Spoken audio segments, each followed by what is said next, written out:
I know all of us, a lot of times, were in pretty good condition, pretty good shape during the early days of our diving.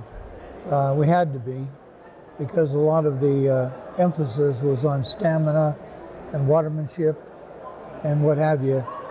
I was just curious as to how did you handle leg cramps when they occurred diving?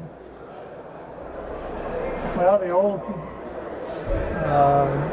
the only remedy that I know of is grab the tip of the fin and stretch the cramp. That's exactly right. That's the only remedy I can think of. Grab the end of the fin and step into it nice and tight. Yeah.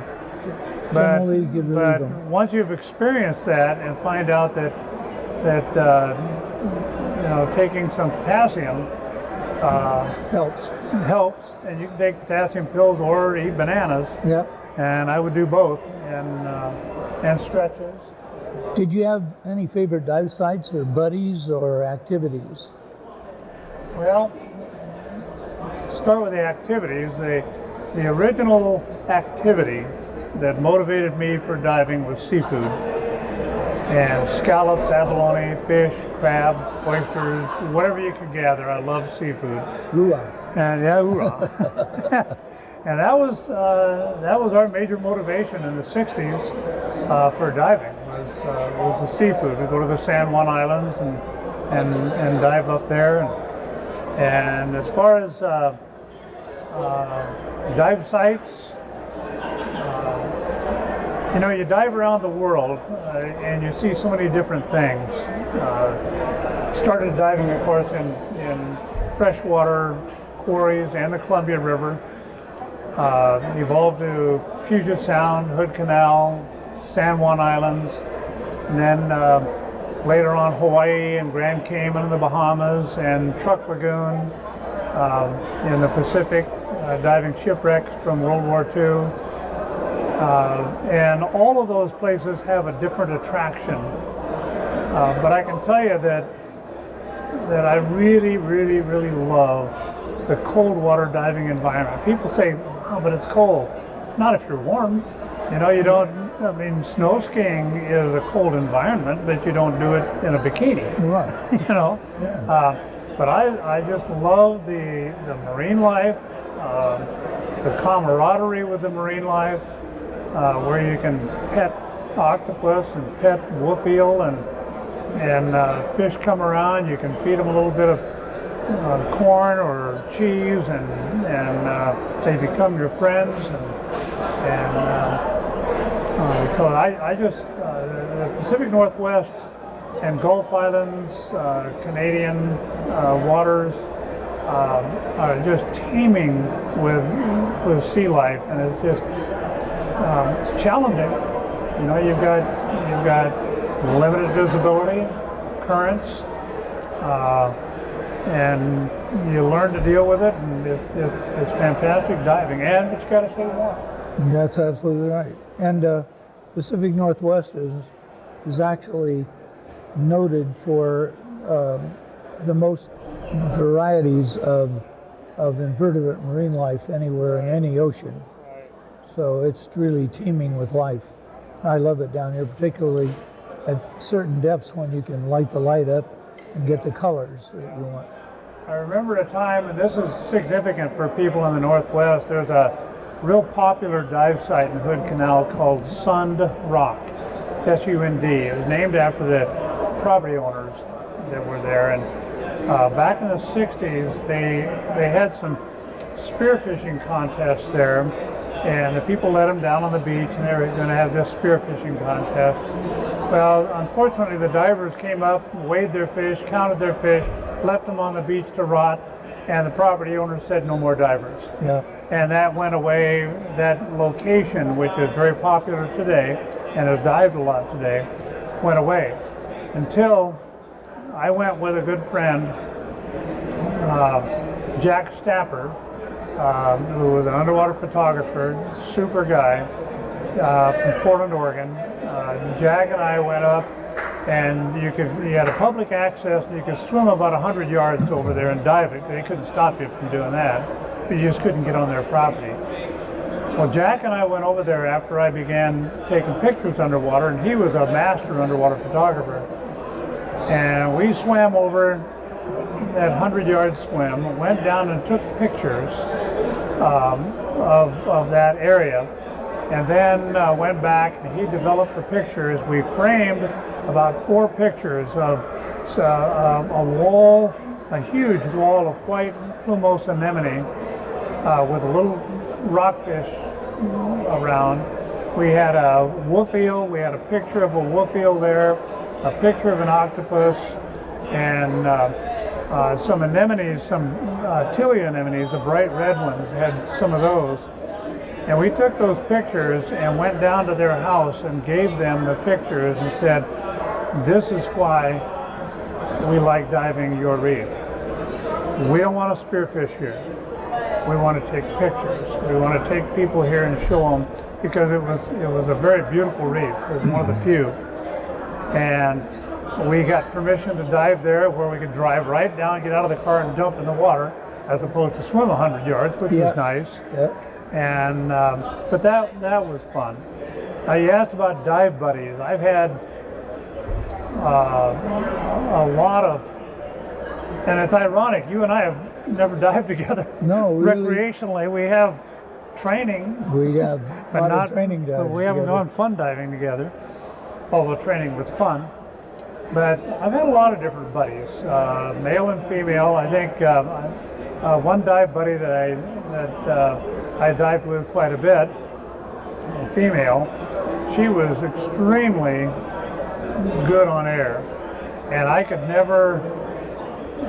just never keep up with her air consumption. And I was good, but her air consumption was just so slow. And one time we were do I know diving. This, we were do diving. I know this person? Yeah, you do. Lori Hanula? Huh? Lori? Mary Lou. Oh, Mary Lou. Yeah. And yes. but we were diving in Micronesia and diving on the Fujikawa Maru. She wanted to use my camera and my 15 millimeter lens, so I got her all set up with that lens, went down on the ship and got her all set up, and she was taking pictures and really focused on those pictures. And as you normally do when you dive, you reach down and get your pressure gauge and you depth and pressure, and you look at your gauges. I reached down and grabbed the gauge, and it swiveled really easy. I didn't have to look at it to know that I had an empty tank. I forgot to change tanks between dives. So I just backed off from her, never said a word, went up to the boat, changed tanks, went back down, found her, and cruised around and tapped her on the shoulder, and pointed the pressure gauge to see how her pressure's doing. She looks at her pressure gauge, she's got about 1,000 pounds, and I looked at mine, I'm 1,800. What? She couldn't figure that out, and so I was never going to tell her. Other people had to tell her. But this is the dive you outlasted her. Yeah, but a lot of the divers, Lori was one that I used to dive with quite a bit. The female divers I found were the most fun to be with, because they took their time, they slowed down, they weren't trying to cover 1,000,000 miles, and they were really focused on the marine life and very relaxed in the water. So that was, but I've had a lot of good dive buddies. Yeah, I remember one time one of my students said, can you recommend a really interesting and unique dive? And I said, yes, I can. But I said, you have to do it exactly like I tell you. And are you willing to do that? Oh, yeah, you bet. I said, okay. We used to dive the Edmonds oil docks a lot. So I said, get your buddy, go on a night dive out to the Edmonds oil dock. Go out to the far piling. It's 40 feet to the bottom. Go down to the bottom of the piling. Take your light and start circling the piling with just no more than the light width above as you circle the entire piling while ascending the piling. You're going to get to the surface, you'll be out of air or almost out of air. You'll have the most fascinating dive you ever had in your life because of the tremendous amount of marine life you're going to see and what it's doing. He came back the next day and he said, that was fantastic. And I said, see? And when you're out of air, you're on the surface where you should be. Yeah. Start at the bottom and work your way up. Right. You know? So, what were some of the milestones in your diving career, Tom? I just think every